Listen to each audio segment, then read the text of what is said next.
So a lot to take away from that interview. What was your biggest takeaway?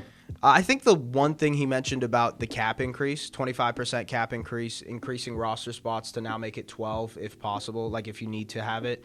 I think those two things give a little bit more of a competitive advantage to some of the other teams in the league that aren't like the big market teams, if you will. I think that's the one, honestly. That's the one that pops out to me. Yeah, and just along those lines for me was the player movement, right?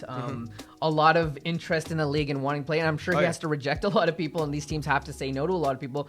But the movement of these free agents looking at other teams and moving around, but they want to come back and play here in Canada, which is great to see, right? Yeah. These guys are talking about it in the offseason. The talent pool is getting better, man. It's crazy. It's a lot of fun. So, that was a great conversation. I want to thank Mike once again, and I'm going to make sure he comes back here for the halfway point to catch up and see what's going on in the league and how things are shaping out.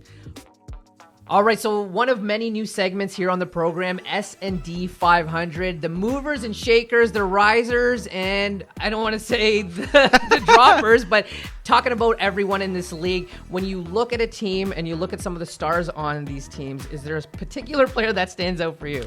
Yeah, I think the one that pops out to me has to be on the defending champs, and this is a new addition, Kadre Gray. I mean, the Canadian Player of the Year, one of the best lead ball handlers in the league, a guy who can initiate the offense. Adding him next to Cat Barber, that's going to be an incredible dynamic in the backcourt. So I think it's him in terms of, if you want to call it a so-called riser.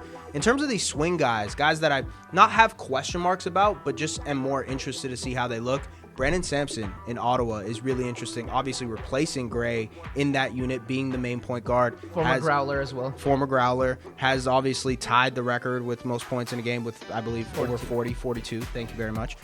That's a dynamic that I'm interested in, how that works. And then I guess also to that point, I mean, that's a huge void you got to fill in Ottawa with Kadre not being there, right? Right. You already have Adele there, right? So you have the foundation of a good offense, and they already have great defense on that team, coaches intact. So be able to put in Sampson and fill that void is and also how long does it take to do that? Because there's going to be an adjustment period. You know the sort of like how Kadre likes to get to his spots. How is Brandon going to like, and how's that going to adjust with Dang? And how like that's a whole dynamic that might take half of the season to coordinate. So that's the one that's interesting. And then Jalen Harris, of course, going to Saskatchewan. And the fact that he's going to Saskatchewan, and obviously they've had a lot of changes with their team, front office-wise, coaching-wise, how that all works, that's a big swing player in this league too. Absolutely. Like the difference between that team, being in the playoffs or missing out potentially. Like I know he's seeking other opportunities to play other places, and the one thing about this league is there's no promises that you're going to have the player for the whole season. Exactly. As well, right?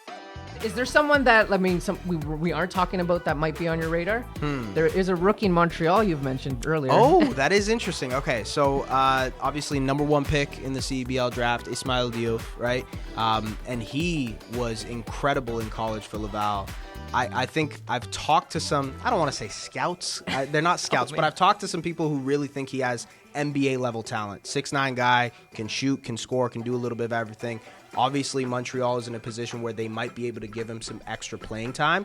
That could be a huge swing factor. We might be looking at Montreal being better than one of the bottom teams in the league this year if he can be that main guy for them. And for the Alliance, you've already got Ahmed Hill, so you have an established vet, so that's great. And then you add a rookie who can like play off of him. That's huge. And championship weekend is in Montreal, so that's something to look forward to as well. So extra motivation to do well this season as well. So that's those are certainly names to look out for, and I'm excited to see the new level of talent rise as well.